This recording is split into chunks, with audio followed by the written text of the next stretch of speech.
속기사에게 에어럴과 한진한 인터뷰에 대한 상세한 진술을 마치고 얼마 되지 않아 급하게 부대사령관 사무실로 오라는 호출 명령을 받았습니다. 나는 4명의 중무장한 헌병의 호의를 받았고 도착해서는 회용 테이블과 의자가 배치된 아주 커다란 간이 사무실에 앉아 기다려야 했습니다. 사무실에는 갤러리로 있던 걸 몇 번 봤던 5-6명의 고위 관료들이 있었지요. 그중 몇 명은 유명한 사람들이라 나는 금방 알아볼 수 있었습니다. 치밍턴 공군 장관, 나산 트와이닝 장군, 지미 도리틀 장군, 밴든버그 장군, 그리고 노스테드 장군 이런 가람들이었지요. 나는 그들에게 소개되었습니다. 사무실에는 1927년 최초로 대서양 횡단에 성공한 전설의 미국 비행사 찰스 린드버그도 있어서 나는 깜짝 놀랐습니다. 치밍턴 공군 장관은 린드버그 씨가 미 공군 참모총장의 컨설턴트로 여기 와 있다고 내게 설명해 주었습니다. 방에는 소개받지 않은 5-6명의 다른 사람들도 있었는데 그 사람들은 정보부 관리나 요원들의 개인 보좌관 같았습니다. 장관이나 장성들뿐만 아니라 린드버그 씨나 두리틀 장군처럼 세계적으로 유명한 사람들한테 이렇게 갑작스럽게 관심을 받고 보니 다른 사람들 눈에 에어럴의 통역관이라는 내 역할이 얼마나 결정적으로 중요한지를 실감하게 되었습니다. 그때까지도 나는 말초적 감각으로 느끼는 것 외에는 이러한 내 역할에 대해 진정으로 깨닫고 있지 못했습니다. 너무 예사롭지 않은 상황에 특별임무라 거기에 몰두했기 때문에 알아차리지 못한 것 같습니다. 갑자기 나는 내 역할이 얼마나 엄청나게 중요한 것인지 감을 잡기 시작했지요. 회의에 그 사람들이 나타난 것이 어느 정도는 내게 그 사실을 각인시키기 위한 목적이었던 것 같습니다. 치밍턴 장관은 아무 문제 없을 테니 긴장하지 말라고 하면서 내게 에어럴이 자신들이 준비한 질문 목록에 대답할 의지가 있겠는지 물었습니다. 그는 자신들이 에어럴의 인터뷰 필기본에서 에어럴이 공개한 비행 접시, 도메인, 그리고 많은 다른 주제들에 대해 좀 더 많은 세부적인 정보를 찾아내기 위해 매우 열심이라고 이야기해 주었습니다. 물론 그들은 주로 비행 접시 건조나 군사안보와 관련된 질문에 신경을 썼습니다. 에어럴이 갤러리들의 의도에 신뢰할 만한 새로운 변화가 보이지 않았기 때문에 답변에 대해서는 전혀 마음이 변하지 않았음을 확신한다고 나는 그들에게 말했습니다. 에어럴이 이미 논할 자유가 있고 의지가 있는 모든 것들은 다 말했기 때문이라고도 덧붙였습니다. 그럼에도 불구하고 그들은 그녀가 질문에 답변할 것인지 다시 에어럴에게 물어보라고 고집했습니다. 그리고 여전히 대답하기를 거부한다면 혹시 통역한 인터뷰 필기본 사본을 읽어볼 생각은 있는지 내기 에어럴에게 물어봐야 한다고 했습니다. 그들은 에어럴이 인터뷰의 통역이나 인터뷰에 대한 내 이해가 정확하다고 입증해 줄 것인지 알고 싶어 했습니다. 에어럴이 영어를 유창하게 읽을 수 있었기 때문에 에어럴이 필기본을 읽고 거기에 적힌 것들이 맞는지 확인하는 동안 자신들이 에어럴을 관찰해도 좋은지도 물어보았습니다. 그들은 에어럴이 그것을 읽고 통역이 맞는지 틀렸는지 필기본상에 표시해주고 정확하지 않은 부분은 메모로 보충해 주길 바랐습니다. 물론 나는 그들에게 복종하는 것 외에 선택의 여지가 없었지요. 나는 장관이 시키는 그대로 했습니다. 나는 서명안이 딸린 필기본 사본을 받았고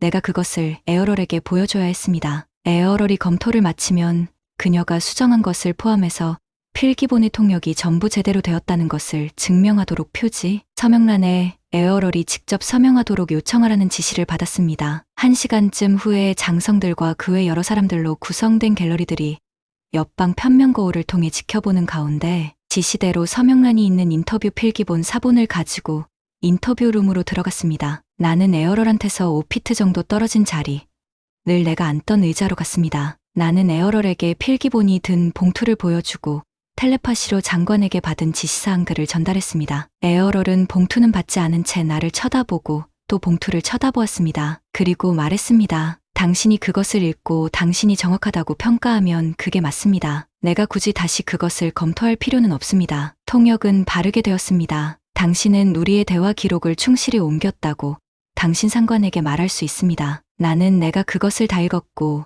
필기본을 타이핑했던 속기사에게 말한 모든 기록이 정확하다는 걸 확신한다고 에어럴에게 말했습니다. 그러면 자 이제 표지에 서명할 건가요? 나는 물었습니다. 아닙니다. 나는 서명하지 않습니다. 에어럴이 말했습니다. 왜 안 하는지 물어봐도 될까요? 내가 말했고 나는 이런 간단한 일을 에어럴이 왜 하지 않으려고 하는지 잠깐 의아했습니다. 당신 상관은 자신에게 아주 정직하고 정확한 보고를 하는 자기 부하조차 믿지 못하는데 내가 종이의 한사이니 그에게 무슨 신뢰를 주겠습니까? 자신의 충직한 부하는 믿지 않으면서 왜 도메인의 장교가 종이에 묻힌 잉크 자국은 믿나요? 나는 잠시 할 말을 잃었습니다. 에어럴의 논리적인 말에 반박할 수도 없었고 서류에 사인하라고 강요할 수도 없었습니다. 이제 뭐를 해야 하나 잠시 혼란스러운 동안 의자에 앉았습니다. 나는 에어럴에게 고맙다고 하고 다음 지시사항이 있는지 내 상관에게 가봐야 한다고 했지요. 그리고 사본봉투를 내 유니폼 재킷 안주머니에 넣고 나는 의자에서 일어났습니다. 그 순간 갤러리가 있는 쪽 문이 거칠게 열리고 5명의 무장한 헌병이 방으로 밀고 들어왔습니다. 실험용 흰색 가운을 입은 한 남자가 그들 뒤를 바싹 따라왔습니다. 그는 표면에 다이얼이 많이 부착된 상자처럼 생긴 기계를 실은 작은 카트를 밀고 왔습니다. 내가 무슨 반응을 하기도 전에 헌병 2사람은 에어럴을 꽉 잡고 우리가 인터뷰를 시작한 첫날부터 앉았던 그 둔탁한 의자에 붙들어 앉혔습니다. 다른 2 헌병은 내 어깨를 잡고 의자에 앉힌 채 꼼짝 못하게 눌렀습니다. 한 명은 에어럴 앞에 똑바로 서서 에어럴 머리에서 6인치도 안 되는 거리에서 총을 겨누었습니다. 흰색 가운을 입은 남자는 에어럴 의자 뒤로 재빨리 카트를 옮겼습니다. 그는 에어럴 머리에 능숙하게 동그란 머리밴드를 씌우고 카트에 있는 기계로 돌아서서는 갑자기 이상무라고 외쳤습니다. 에어럴을 잡고 있던 군인이 그녀를 놓아주자 에어럴의 몸이 뻣뻣해지고 떨리는 것을 나는 보았습니다. 15초에서 20초 정도 그 상태가 계속되었고 가운을 입은 남자가 기계 손잡이를 돌리자 에어럴의 몸은 의자 뒤로 쑥 빠져버렸습니다. 그는 같은 동작을 5번도 넘게 반복했습니다. 나는 의자에 앉은 채 내내 헌병에게 잡혀 있었습니다. 나는 도대체 무슨 일이 일어나고 있는지 전혀 파악할 수 없었고 눈앞에 벌어지는 일들이 너무 무서워 꼼짝 못하고 얼어붙어 있었습니다. 도대체 믿을 수가 없었습니다. 그렇게 몇 분이 지나고 흰색 가운을 입은 5명의 남자들이 또 방으로 들어왔습니다. 그들은 의자에 축 늘어져 있는 에어럴을 간단하게 검사했습니다. 그들끼리 몇 마디 중얼거리더니 남자 1명이 갤러리가 있는 방창으로 손을 흔들었습니다. 그 즉시 2명의 보조원이 방으로 환자용 이동침대를 끌고 왔습니다. 에어럴에 늘어진 몸을 들어 침대에 옮기고 그녀의 가슴과 팔을 가죽 뒤로 묶어 방을 나갔습니다. 나는 곧바로 헌병들의 호의를 받으며 인터뷰룸을 나와 내 숙소로 옮겨졌습니다. 나는 내 방에 감금되었고 헌병들은 문 밖에서 나를 감시했습니다. 30분쯤 지나고 누군가가 내 숙소 방문을 노크했습니다. 문을 열자 기계를 만지던 흰색 가운 남자와 함께 트와이닝 장군이 들어왔습니다. 장군은 그 남자가 윌콕스 박사라고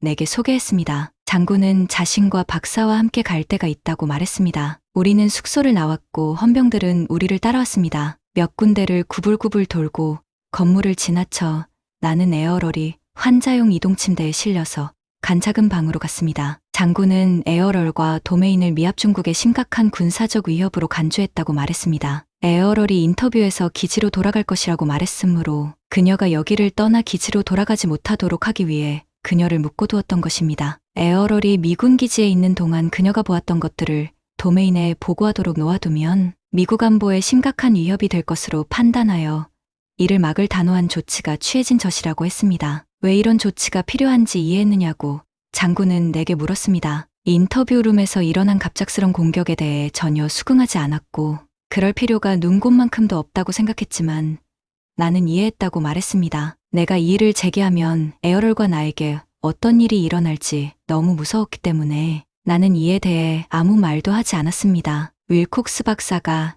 내게 침대로 가서 에어럴 옆에 서라고 했습니다. 에어럴은 미동도 없이 여전히 침대에 누운 채였습니다. 그녀가 살았는지 죽었는지조차 알 수 없었습니다. 박사들로 보이는 흰색 가운을 입은 6명의 남자들이 침대 건너편에 섰습니다. 그들은 에어럴의 머리와 팔과 가슴에 2개의 모니터 장치를 연결했습니다. 이 중 하나는 내가 간호훈련 중에 접했던 뇌파 측정에 쓰는 이지라는 기계였습니다. 다른 하나는 일반 병원에서 사용하는 생체 신호 감지기로 생물학적 몸이 아닌 에어럴에게는 아무 소용도 없는 것이었습니다. 윌콕스 박사는 군 당국이 에어럴을 어떻게 할 것인지 결정하고 이 상황을 평가 분석할 충분한 시간을 벌기 위해 에어럴에게 약한 전기 충격요법을 집행한 것이고 진입을 시도한 것이라고 내게 설명했습니다. 그는 에어럴과 텔레파시로 소통해보라고 했습니다. 나는 몇 번이나 해봤지만 에어럴한테서 어떤 반응도 느낄 수 없을 뿐더러 그녀가 그 몸에 있는지 어떤지조차 감이 잡히지 않았습니다. 당신이 그녀를 죽인 것 같아요.